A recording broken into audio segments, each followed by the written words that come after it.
Jesus is a Baptist because he was baptized by John the Baptist. Huwag naman ninyong gawing protestante sa Jesus.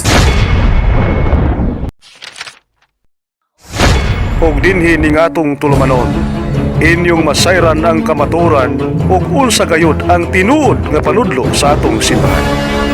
Buot sa Dios nga maluwas ang tanang tao ug may balon sa kamaturan. Kay unsa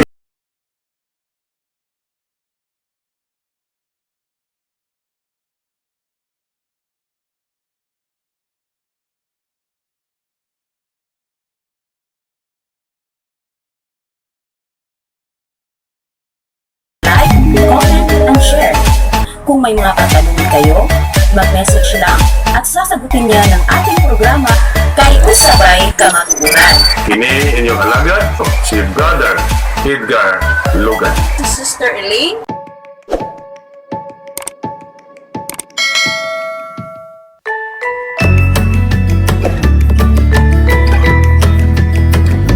sa ngalan ng Ama at ng Anak at ng Espiritu Santo. Amen. Magandang araw mga kapatid, nandito naman tayo sa ating programa kay Unsabay Kamatuuran. Ang ating tatalakayin ngayon, kung totoo ba na si Jesus ay baptist. Bago pa tayo mag-umpisa mga kapatid, kung hindi pa kayo nakasubscribe sa ating YouTube channel, please subscribe Edgar Logan Channel.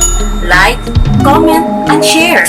Kung may mga katanungan kayo, mag-message lang at sasagutin yan ng ating programa kay Unsabay Kamatuuran. Ang ating tatalakayin ngayon, kung totoo ba na si Jesus ay baptist. Ang sabi ng isang pastor, si Jesus daw ay baptist. Jesus is a Baptist because he was baptized by John the Baptist. Nagsasabi ka ba ng totoo, pastor? Nagkakamali ka, pastor, dahil kung miyembro pa si Jesus sa baptist, ang tanong, sino bang pastor ang nagbinyag kay Jesus? At kailan siya nabinyagan sa inyong grupo na baptist? At sinong mga miyembro na kanyang nabinyagan? At sasagutin rin ninyo na si John the Baptist? Bakit? Miyembro ba si Juan Bautista sa inyong grupo? Na bago pa lamang kayo. Kailan lang kayo nagsimula? Nagsimula lang kayo kay John Smith. Lumabas galing Anglican Church ni King Henry VIII. Basahin natin sa The World Almanac and the Book of Facts, page 688.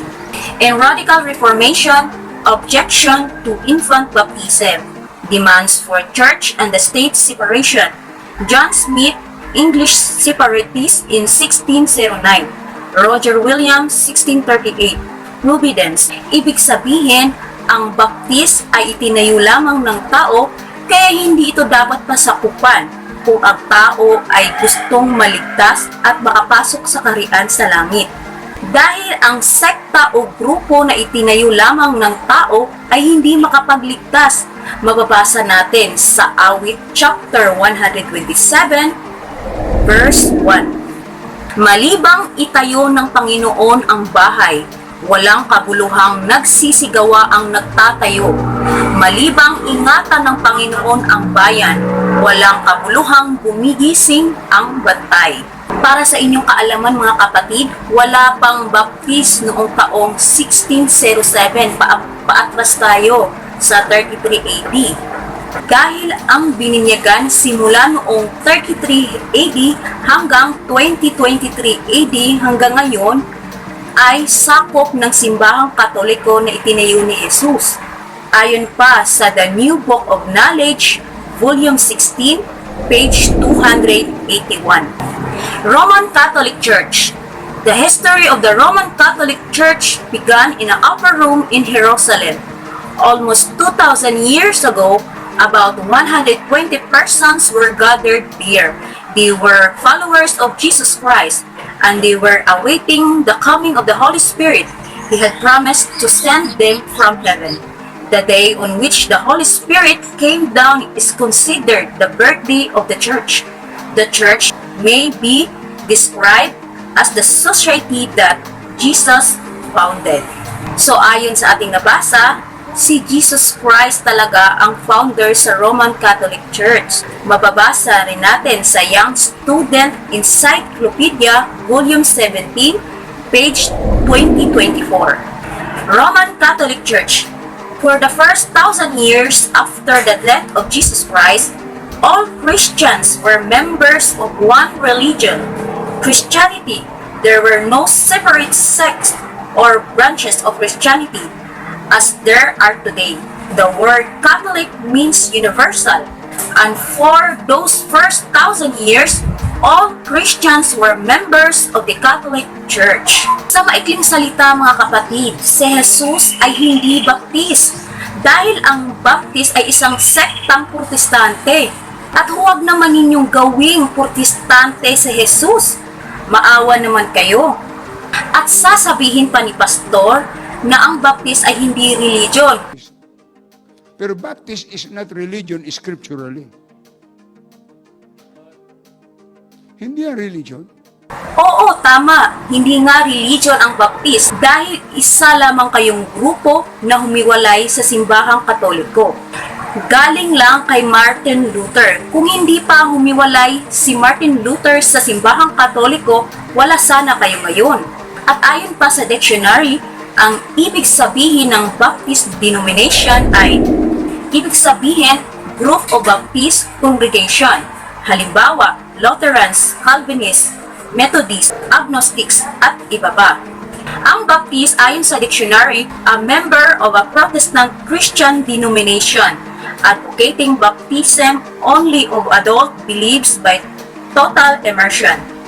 Baptists form one of the largest Protestant bodies and are found throughout the world, especially in the US.